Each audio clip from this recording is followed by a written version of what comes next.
Hello movie lovers, Bob for Bob's Movie Review here, and today I'd like to review for you a movie I just watched called Turning Red.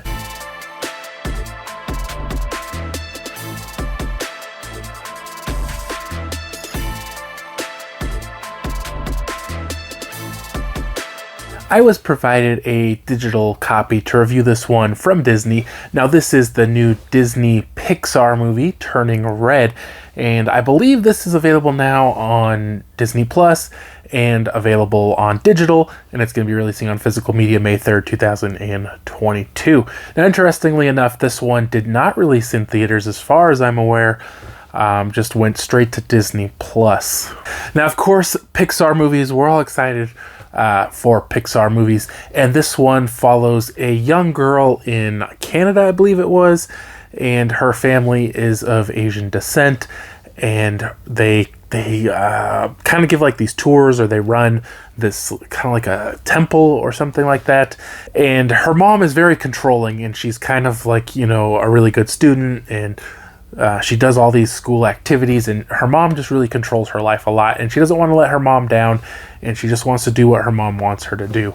Well, things start to kind of boil up inside of her, and she kind of wants to become her own woman, and she wants to really just break out of the constraints her mom has put on her, and like I said, just become her own woman. And she kind of starts to really get emotional, and she turns into a, I would say, giant red panda, which is pretty startling, and obviously she's very startled by this. And turns out in the history of their family, one of her ancestors wanted to help the red pandas or something along these lines, and she was turned into one. So all the women, when they reach puberty or just before puberty, I'm not sure if they said exactly when, they will have this red panda come out, and they'll do a ritual to get rid of it or put it at bay or whatever it was exactly.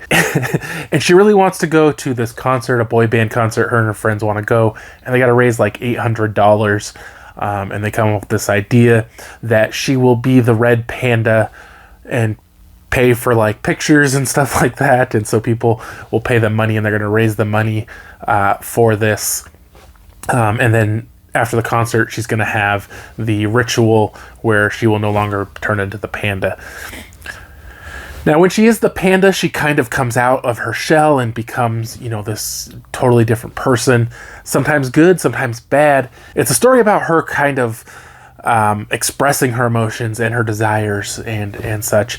Now, to me, the target audience of this seems to be a preteen to maybe early teenage girl, which I don't have an issue with. That's fine, but it seems like a very narrow audience for a Pixar movie. You know, Pixar movies are usually these broad stories that involve typically a family or a more variety of characters, and they kind of, you know, and kind of the whole family can relate to them. They're family movies. The whole family can sit down and enjoy them. They're usually pretty appropriate for anyone. But this one, it just feels a lot like, more like preteen girls. They talk about her reaching puberty and you know, kind of the changes that occur when puberty comes. A lot of the movie is obsessing about this boy band and her group of girlfriends, and they're all in love with the boy band, and her getting these feelings for boys that she wasn't used to having.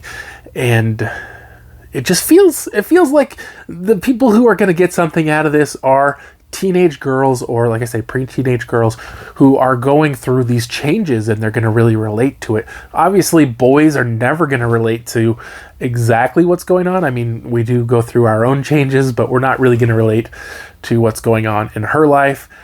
And there isn't a whole lot in there for, you know, boys or men. I feel like, you know, it's definitely going to be a more of a movie that's going to relate to girls. Now, in the end, it does have a pretty decent story, but I just feel like it doesn't have this broad appeal. It doesn't have as much heart or feeling.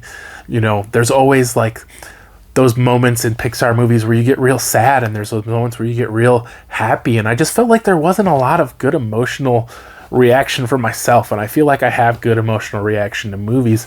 I just felt like it wasn't there in this one, and that could be because, you know, I don't relate to the things that happened in it. I never wanted to go see a boy band, you know, I never turned into a panda. Okay, I guess nobody has done that, but Visually, I mean, it was very colorful. Of course, it looked good visually. I didn't really care so much for the art style of the characters. They looked odd. And I don't know. I don't want to go too much more than that. I think it was kind of, they were going for almost like a little bit of anime. There's definitely moments like where their eyes would sparkle and they would have that kind of anime look. And, you know, I wasn't a huge fan of the art style. I did really like the panda. That was cool. So yeah, this movie for me, you know, I did like it, although probably one of my least favorite Pixar movies. It doesn't have that broad appeal that you would expect from one of these movies. And I kind of wonder if that's what they were thinking too. Like, if you release it in theaters, you know, a lot of the audience probably isn't going to relate to the movie. So I'm going to give this one a 3 out of 5. It's a fun movie. There's definitely fun stuff going on. There's definitely some good visuals. And like I say, in the end, if you wait through to the end, there is a good story that I think many people will enjoy, but just not relate to a lot of it. Hope you guys did enjoy the video. If you haven't already, subscribe for more videos. Check the videos, and I'll see you guys next time.